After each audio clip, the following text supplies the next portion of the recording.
The plastic surgery business is booming, but with buccal fat removal, BBLs, veneers, and Ozempic all clogging up TikTok feeds, people are finding it hard to keep up with the latest trends. And the result is more people than ever making body modifications that they regret but that are impossible to reverse. You can't put filler or fat deep into that compartment where you remove the buccal fat, so it's never going to look quite the same. If we look at just the last 2 decades, beauty trends in women have ranged wildly from the ultra-skinny models of the 2000s to the fuller-figured Kardashian-esque models of the 2010s, and now back toward an updated heroine chic. But if you got a procedure to make your face look like Kylie Jenner's in the 2010s or are doing that to look like Bella Hadid's now, these aren't necessarily steps that can be undone. Even celebrities can't always completely reverse their past decisions, and they have the luxury of being able to access the best surgeons, while ordinary people aren't so lucky. My side veneer, popped off.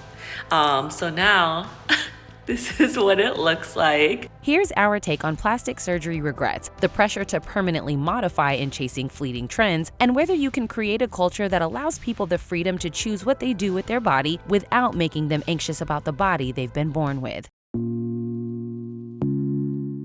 Surgery runs in trends, and right now, ever since Chrissy Teigen got buccal fat removal in September 2021, everyone from Lea Michele to Zoe Kravitz have got the same thing done, with the buccal fat removal hashtag exploding on socials. I'm really seeing the results, and I like it. But surgeons are already warning that it's a permanent response to what might be a temporary aesthetic trend. Dermatologist Elise Love says 5 years from now, we may find that dermal fillers have become popular to correct previous buccal fat pad augmentation. But buccal fat doesn't come back once it's been removed. And while the initial effect is to accentuate cheekbones, long-term, it could cause the face to look gaunt and hollow and have an artificial premature aging effect. All those young girls who are permanently removing that fat from their face are going to look like skeletons in a few years. You just wait. While buccal fat removal is focused on a thinner look, other recent cosmetic trends have been about creating a fuller figure. Back before the pandemic, the Brazilian butt lift, or BBL, was the procedure du jour.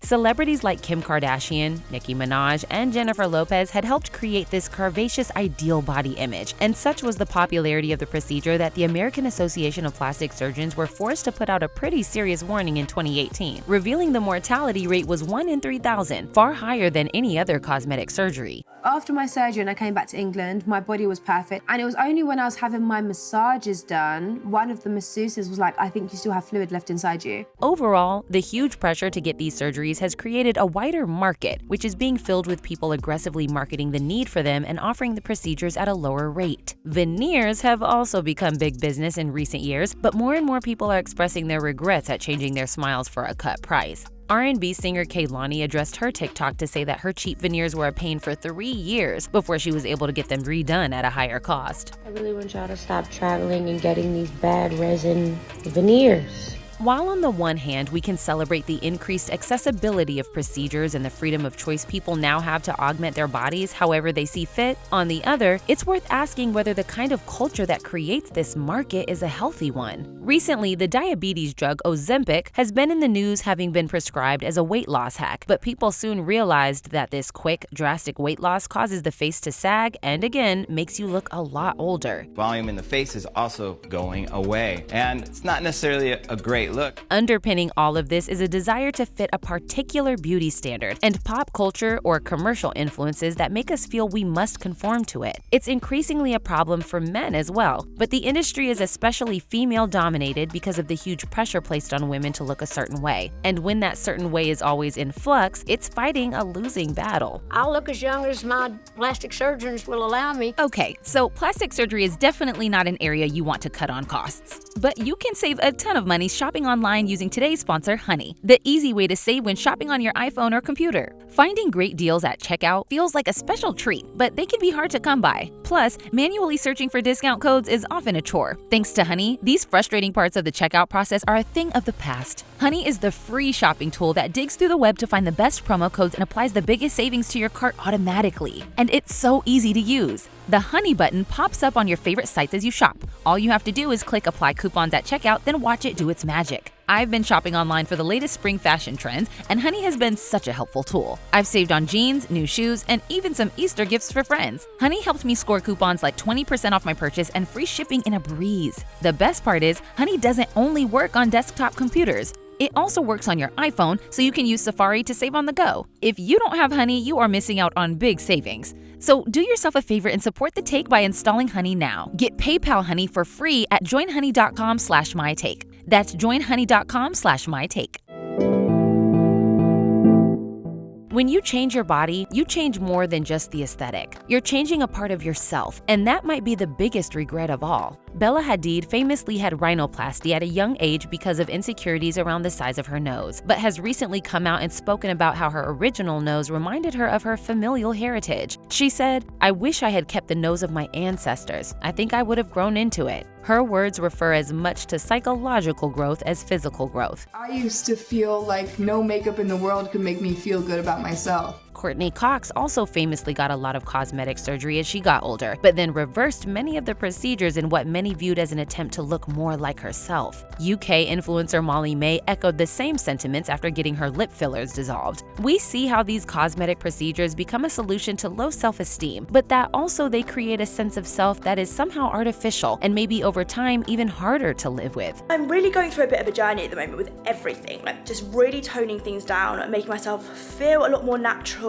It's no surprise that people are having this conflicted sense of self, given that what's inspiring so many people to get surgery is a pursuit of a face that literally doesn't exist. The Guardian's Elle Hunt talks about the rise of selfie dysmorphia brought on by Facetune and photo filters that distort what you actually look like into something glowing and flawless. She reveals that in 2017, 55% of cosmetic surgeons said patients' motivations was to look better in selfies, up from 13% the previous year. At the same time, there is still a level of societal taboo around cosmetic surgery, to the point where people who get it done to hide their perceived flaws are trolled specifically for their new fake look. So while you may have solved one problem, you've potentially created a lot more. Why would you get a facelift? Can't you look at other facelifts and realize they haven't worked all the bugs out yet? And really, this comes down to your sense of self, which is something that is never fixed. In Grey's Anatomy, Robert Fisher comes into the hospital having had extreme facial modifications to look like a cat. And while admitting it did have some advantages, ultimately it's a decision he comes to regret, because the person it turned him into, the life it made him live, isn't the one he wanted. Everybody said, "You think you're gonna like this in 20 years?" I thought I would. I thought I knew who I was. The ease and speed with which we can make these modifications on social media has maybe made us think they're less drastic than they actually are. In reality, we can see how they're not decisions to be taken lightly.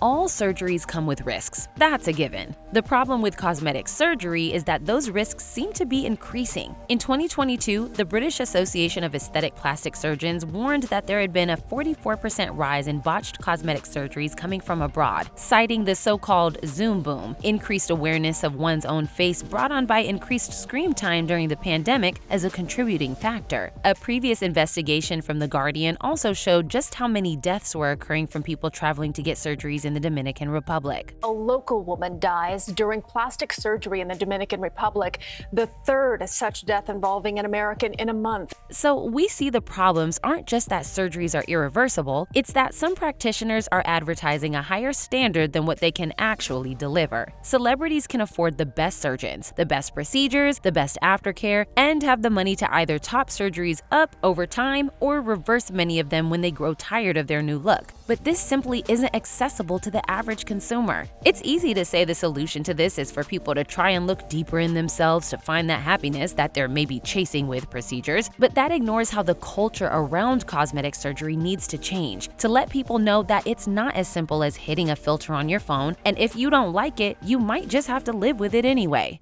Cosmetic surgery can be important and affirming. In cases of body dysmorphia, it's an essential tool, but it's something that requires real consideration. Kelly Rowland famously said she waited 10 years before wanting to get breast implants and actually getting them to make sure she really wanted them. Now it's a very much so open space for people to be more vulnerable. However, if it's just chasing a trend, then you may end up creating a dysmorphia that wasn't there in the first place. It's great we have the choice to do these things, but just because we do, doesn't mean the choice isn't a big one, and one that we should really think about before jumping straight in.